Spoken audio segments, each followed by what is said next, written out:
Welcome everybody, Kelly here from KB Auto Tech and Adventure. Today we are in my shop. I got my 2020 Tacoma with me.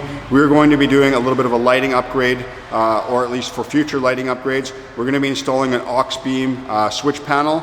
I got the 6-gang switch and I'm going to show you how we're going to install it into my truck today. So stay tuned. Okay, so let's take a quick look at what we're going to be doing today, or the stuff that we're going to be installing. Here, obviously here's the box. This is basically everything that comes inside the Auxbeam kit.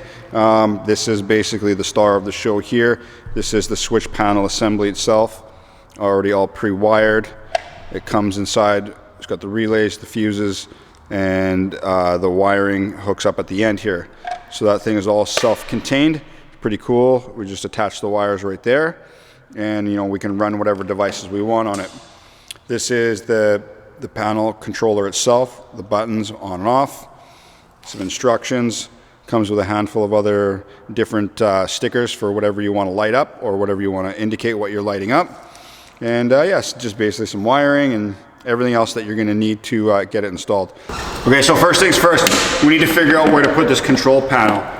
You could just mount it directly to the firewall, drill some holes, and put it in there. I went a little bit further and did something a little extra. There's 2 holes right here from the factory. So I went ahead and I cut up this bracket that I made out of aluminum. I drilled some mounting holes and some other holes here. So essentially what's gonna happen here is this is gonna go like that. And then these 2 holes will line up to the factory bracket, and then I don't have to drill or do anything else. You know, if I ever wanna get rid of it, I can take it back and there's no factory or no extra holes besides the factory ones. That leads us into a few other things. How this is going to work is, this one here is the one that we need to run into the cab to get to basically the switch itself. So that will go forward. The red one here is an accessory ignition on and off, and a ground. Then of course we need the main power wire to the positive battery. So essentially we're going to end up here. This will go forward. These 2 will come over here. I'll show you how we'll connect those. And this guy is going to hook up here, and we'll mount that here. Let's go ahead under the dash here. This is the main harness through the firewall. It's going to be the best place that we're going to run the harness through. There's a little bit of extra space. So go ahead and get something sharp like a little screwdriver and poke it through the rubber. Be sure to make sure you do not touch your wires or damage anything there, but there's plenty of room. Go ahead and just poke it through. What I've gone and done here is push the harness through the rubber boot. Once it's all the way through and you have it in place, what you should probably do is seal it with some silicone sealant from both sides, under the dash and also from underneath the hood, so it's watertight. Let's take a quick look inside the switch panel assembly. Here we have 6 relays, 6 fuses, and then 6 wire connectors. Basically, so we can connect or power whatever it is we want to run off of this. As for the wiring, we have the small red and black.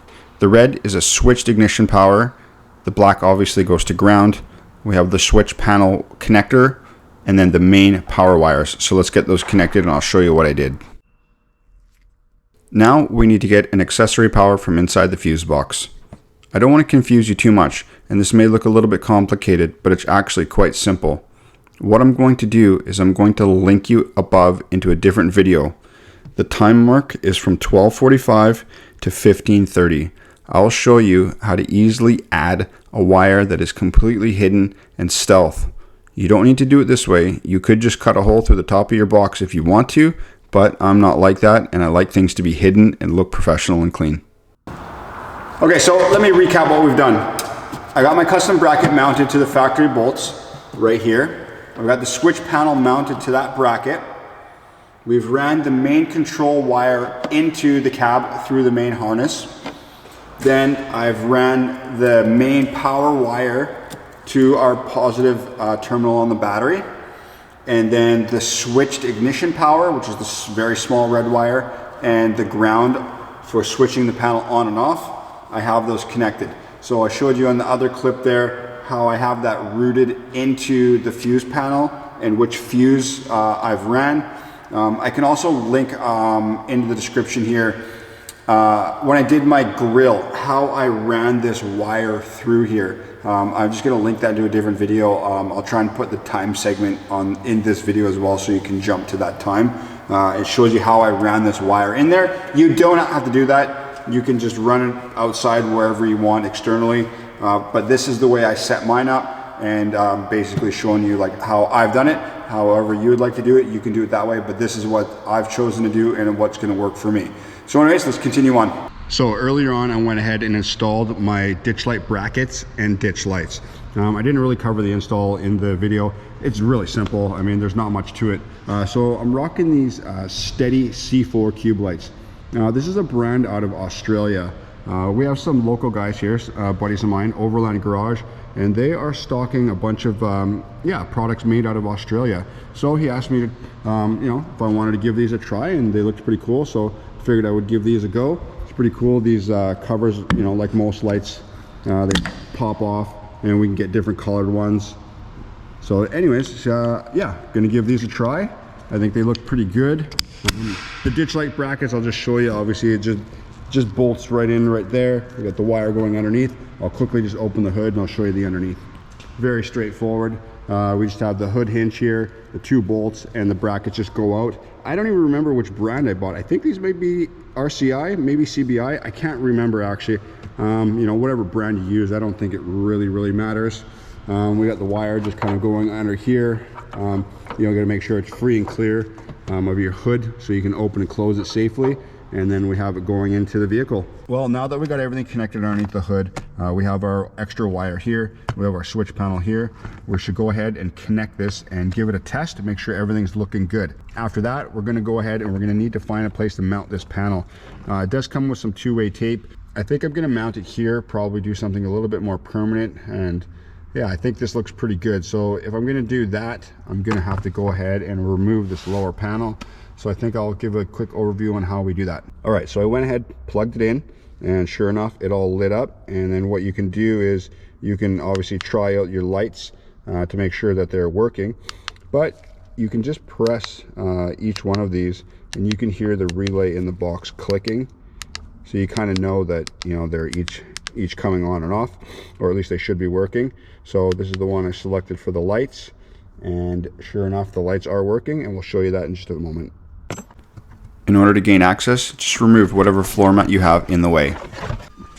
Grab your trim here and just give it a quick tug so we can get that out of the way. Then we'll go ahead and we'll remove the 10mm plastic nut here and remove this panel. Also, give it a pull backwards towards the rear of the vehicle. Comes off fairly easily. Next, we have 3 10mm bolts on the lower panel. From there, we can go ahead and give the panel a tug forward and remove all the pull clips on the way out. I've marked the location where I want to mount my bracket, so I'm going to go ahead and drill the 2 pilot holes. At the back of the panel, you can see the holes, and there was some plastic webbing that I needed to just cut away. That way we can get the bolts right through.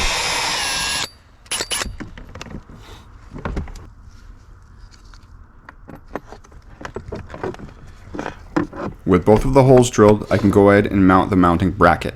There I have a nut and bolt directly through, so it is firm and strong and not going anywhere. From there, go ahead and reinstall all your panels. Put your bolts back in and tidy up your wiring. Find a good place to tuck it all in and zip it down and make sure it's all secure.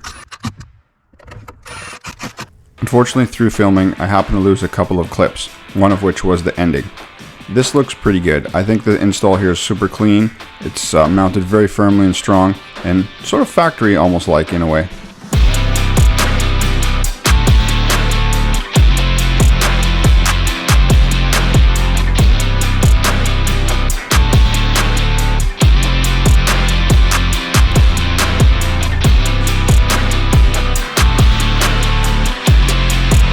Well, we're all finished. Got the install all done. Got the panel installed, and I got the switch installed underneath the hood with that bracket that I made. Got the wiring all laid in there. Got the lights all working. As you can see, the ditch lights are up and running. So I'm pretty excited. Obviously, that's going to leave us open for installing more things very simply. So if you like this video in any way, please consider giving me that thumbs up. Subscribe to the channel. Stay tuned to what we might have coming up next. And thanks so much for watching. Have a good one. See you next time.